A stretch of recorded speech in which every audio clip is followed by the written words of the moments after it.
મહારાજ કે જે ધ્રુવજી મહારાજે 6 માસ સુધી ખાલી પગના અંગૂઠા ઉપર ઉભા રહી અને ભગવાનની પોતે ભક્તિ કરી હતી, ભગવાનનું પોતે તપ કર્યું હતું, એવા ધ્રુવજી મહારાજ.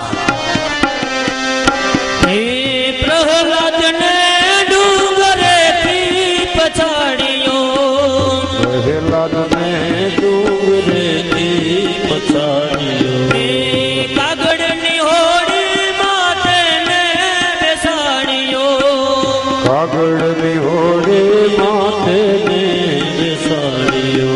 પછી તમે સ્તંભ ફાટ્યો ને પ્રભુ કેમ આવ્યા વારે, પ્રભુ વારે વા, આવા તારા ગુણના કેમ ગાવા વારે, પ્રભુ વારે વા. ધ્રુવજી મહારાજ તરત જ પોતે એવા જે દયાનિધિના સાગર છે એવા ભગવાનના ચરણ કમલની અંદર પડી જાય છે. શ્રી હરિ ધ્રુવજી મહારાજને પોતે ઉઠાવે છે. ધ્રુવજી મહારાજને શ્રી હરિના ખાલી સ્પર્શ થતાની સાથે આજે ધ્રુવજી મહારાજનું શરીર રોમાંચિત થઈ ગયું. જે ભાવ વાણી દ્વારા પ્રગટ ન થઈ શક્યો એ ધ્રુવજી મહારાજની આંખની અશ્રુઓની અંદર આવી ગયા. ધ્રુવજી મહારાજ કઈ બોલી નથી શકતા, ગળગળા થઈ ગયા. ભગવાનને જોયા એટલે ગળગળા થઈ ગયા. ઓહો મારા કેવા ઓહો ભાગ્ય કે મને આજે પ્રભુના દર્શન થયા, મને આજે ભગવાનના દર્શન થયા. ગળગળા બની શક્યા, પોતે કંઈ પણ જાતથી બોલી નથી શકતા. પ્રભુએ પોતાનો વરદ હસ્ત એ ધ્રુવજી મહારાજના મસ્તક ઉપર પધરાવ્યો. મસ્તક ઉપર પધરાવતાની સાથે શંખ, આજે શંખ હતો ધ્રુવજી મહારાજ, એ ધ્રુવજી મહારાજના મસ્તક ઉપર પોતાનો હસ્ત પધરાવી પછી શંખને પધરાવ્યો. એના લલાટ ઉપર શંખને અડાડ્યો. જી ભેગા શંખને અડાડતાની સાથે જ ધ્રુવજી મહારાજનું તેજ અલૌકિક બની ગયું, દિવ્ય બની ગયું અને ધ્રુવજી મહારાજની વાણી ખુલી અને ધ્રુવજી મહારાજની જીહવાની અંદરથી જાણે સરસ્વતી વહેતી થઈ ગઈ હોય, જાણે સરસ્વતી માતા પોતે આવીને બેઠા હોય એવા ધ્રુવજી મહારાજે પોતે ભગવાનની સ્તુતિ કરી. યોન્તો પ્રવિશ્ય મમ વાચમિમાં પ્રસુપ્તાં સંજીવયત્યખિલ શક્તિધર સ્વધામ્ના અન્યાશ્ચ સચરણ શ્રવણ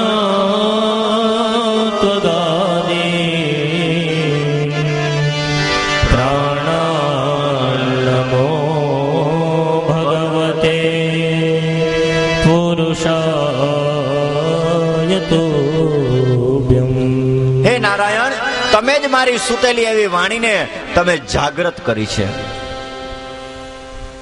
આપની કૃપાથી જ આજે હું બોલી શકું છું. 5 વર્ષનું બાળક શું બોલી શકે? તોતડું મીઠું મીઠું બોલતો હોય, મજા આવે. એટલે તમારી આજે કૃપાથી જ આજે હું બોલી શકું છું. મારી ઇન્દ્રિયોને આપના કારણે જ ચેષ્ટા મળી છે. ત્યારે ભગવાને ધ્રુવજી મહારાજને કીધું કે ધ્રુવજી તમારે શું જોઈએ છે?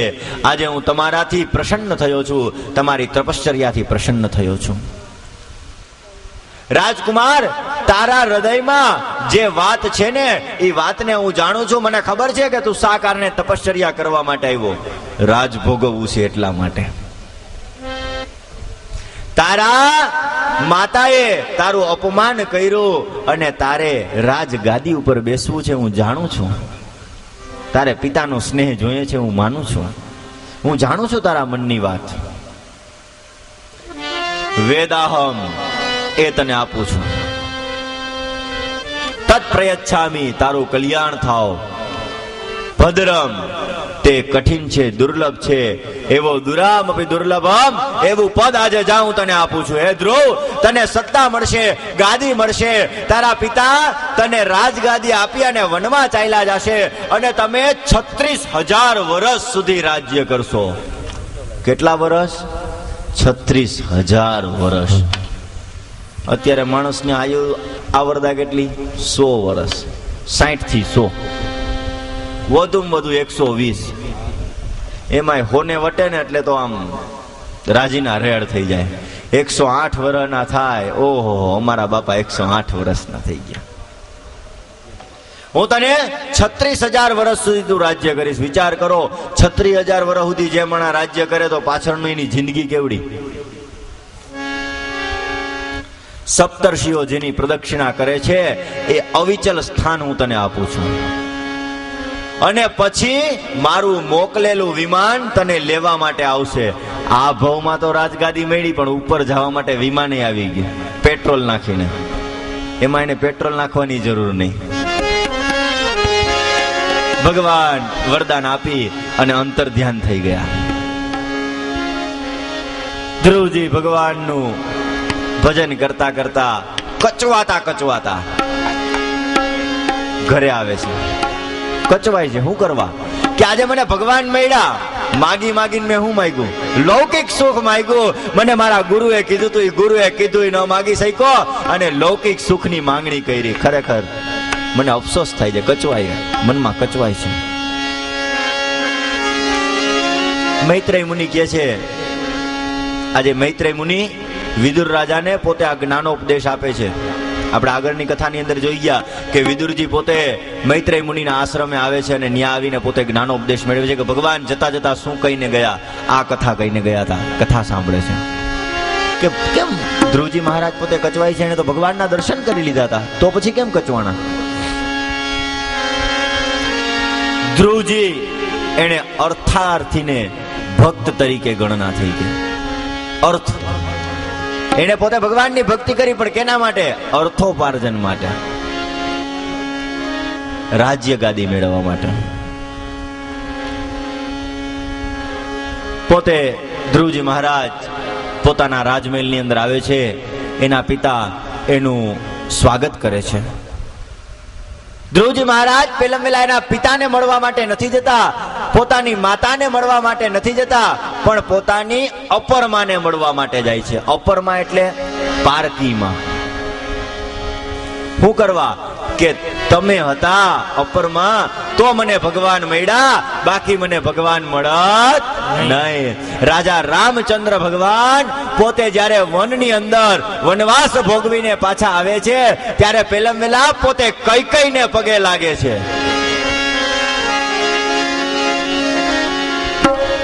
એવા ધ્રુવજી મહારાજ અપરમાને પોતે પગે લાગ્યા, એને ભેટ્યા. વંદનમાં વેરને સમાવવાની તાકાત હોય છે. વંદનમાં વેરને સમાવવાની તાકાત હોય. જો કોઈ સાથે વેર હોય અને બે હાથ જોડીને ત્યાં ઉભા રહી જાય તો ઓલો આફળો પીગળી જાય. તરત જ આજે ધ્રુવજી મહારાજ એને એના પિતા ગાદી આપી અને પોતે વનની અંદર તપ કરવા માટે ચાલ્યા જાય છે. ધ્રુવજી મહારાજે બહુ સુંદર રીતે યથા રાજા તથા પ્રજા. ધ્રુવજી મહારાજ પોતે ભક્ત હતા, ભગવત ભક્ત. 36,000 વર્ષ સુધી યક્ષો ઇત્યાદિ બધા સાથે યુદ્ધ કરી અને બહુ સુંદર મજાનું પોતે રાજ્ય ચલાવ્યું. ધ્રુવજી મહારાજ પરમ ભક્ત છે. પરમાત્મા એને પોતે એને દર્શન આપેલા. બહુ સુંદર રીતે 36,000 વર્ષ સુધી ધ્રુવજી મહારાજે પોતે પોતાનું રાજ્ય ચલાવ્યું. ધ્રુવજી મહારાજ એને પોતે શાસનકાળ દરમિયાન કઈ રીતે શાસન ચલાવવું એ વસ્તુ શીખવી.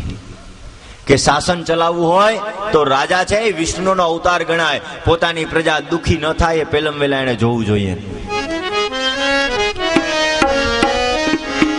अभी तो शासन में भी राजनीति ऐसी आ गई है कि बात मत पूछो. पहले अपने पेट की करो, बाद में लोगों के पेट की करो.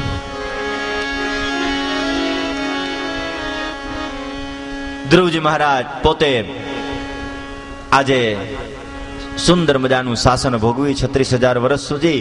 પછી પોતાના સંતાનોને ગાદી આપી. જ્યાં જ્યાં તમે ઉદાહરણો જોશો ને એમાં પરમ ભગવદીય ભક્ત હોય એ પોતે એની ઉંમર થાય ને એટલે પોતે પોતાના સંતાનને ગાદી આપી અને પોતે જંગલમાં તપશ્ચર્યા કરવા માટે નીકળી જાય.